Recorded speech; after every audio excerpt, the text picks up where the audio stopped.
नमस्कार, सी न्यूज़ भारत में आपका एक बार फिर से स्वागत है।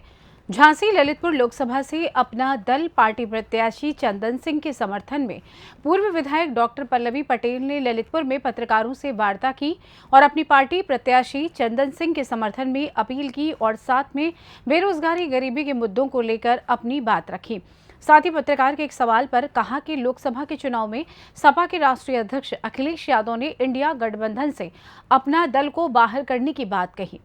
वहीं हम पिछड़ा, दलित और मुसलमान को लेकर आगे बढ़ेंगे। कहा, हमारा कोई लंबा घोषणा पत्र नहीं है, सिर्फ संकल्प है। संकल्प के साथ 28 लोकसभा में अपने प्रत्याशी उतारे हैं। उसी के क्रम में झांसी ललितपुर लोकसभा से चंदन सिंह पटेल के समर्थन में वोट मांग रहे हैं। स्वागत करते हैं। हम पीडीएम के नेतृत्व में झांसी ललितपुर लोकसभा क्षेत्र में अपने प्रत्याशी डॉक्टर चंदन पटेल जी, जिनका चुनाव निशान लिफाफा है, एनवलप, उसके प्रचार के लिए जनपद ललितपुर में आए हैं। हमारा मिशन है कि पिछड़ा, दलित, मुसलमान जो इस देश का आधार है, उनकी हिस्सेदारी को सुनिश्चित करें। हमारे पास कोई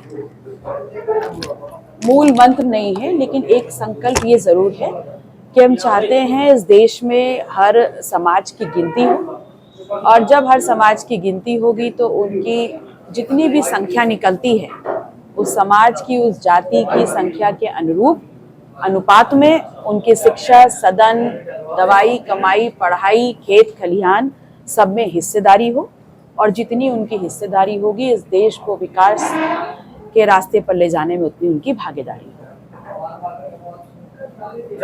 जहाँ दोनों दो राष्ट्रीय पार्टियां अपने आप को जीत की ओर ले जा रही हैं, वहाँ आपकी पार्टी अपने आप को कहाँ देखती है?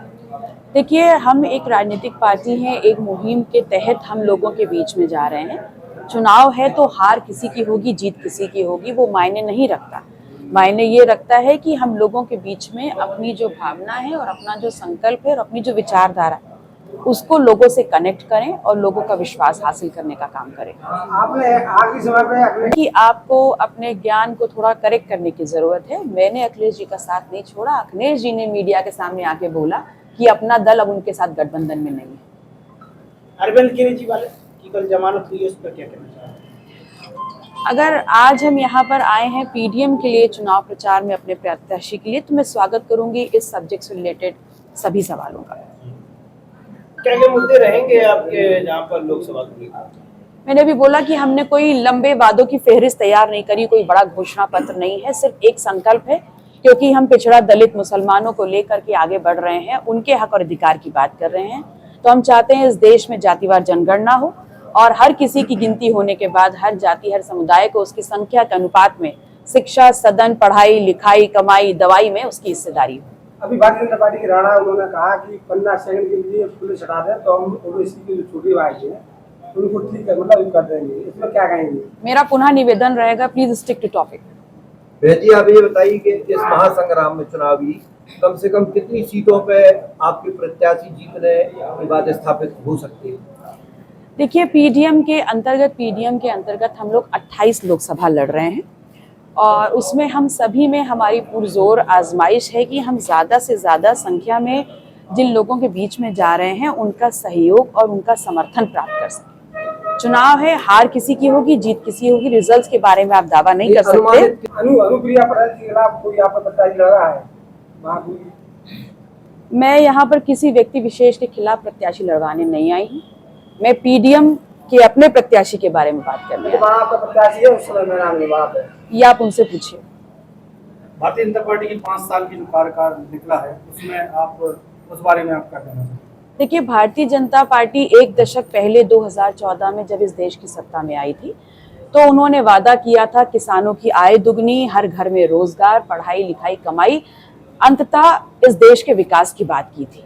और अगर आज आप उनकी बातें सुनेंगे तो आज वो मेट्रो स्टेशंस की बात कर रहे हैं, मेट्रो ट्रेन्स की बात कर रहे हैं, हाईवेज की बात कर रहे हैं, एयरपोर्ट्स की बात कर रहे हैं, स्मार्ट सिटी की बात कर रहे हैं। तो मेरा सवाल सिर्फ जनता के लिए इतना ही है कि आप इनके दोनों वादों को देखें कि एक दशक में क्या इस देश में विकास की परिभाषा बदल गई है? क्या किसान की आय, रोजगार ये अहम मुद्दा नहीं रह गया, बल्कि आज मेट्रो स्टेशंस और हाईवेज इस देश में विकास का मुद्दा है? मौजूदा प्रधानमंत्री ने जो है जब काले धन की बात आई तो उन्होंने कहा है कि काला धन जो है टैक्सियों में इस टैक्सियों की बात कही, तो इस बारे में क्या कहेंगे आप? काला धन वाकई में क्या अडानी और अंबानी जो नाम लिए जा रहे हैं उनके पास वाकई में है क्या? देखिए, भारतीय जनता पार्टी के पास अपने किए हुए वादे, जिनसे वो 2014 में सत्ता में आए थे, उन वादों से मुकरने के अलावा और नए बेबुनियादी चीजों को खड़ा करने के अलावा अब कोई मुद्दा रह नहीं गया है जिससे जनता से वो संवाद कर सके। 400 इतना ही यकीन है एनडीए और उनके घटक दलों को कि वो 400 पार सीटें लाएंगे, तो चुनाव कर ही क्यों रहे हैं? बहुमत तो हासिल ही कर लिया।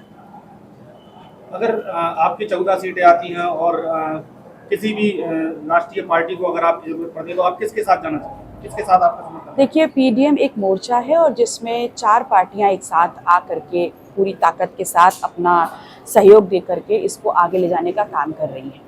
और ऐसे में चुनाव के बाद अगर हमारे पक्ष में रिजल्ट्स आते हैं 10, 8, 14, 12 जो भी सीट समाई निकल के आती हैं, वो किस तरफ जाएंगी और किनका साथ देंगी या अकेले खड़ी रहेंगी, इसका निर्णय पीडीएम बैठ के करेगा। ललितपुर से सी न्यूज़ संवाददाता विकास सोनी की रिपोर्ट। फिलहाल इस खास रिपोर्ट में बस इतना ही। देश दुनिया की तमाम खबरों की जानकारी के लिए बने रहिए सी न्यूज़ भारत के साथ। हर खबर आपके साथ, आपके हाथ।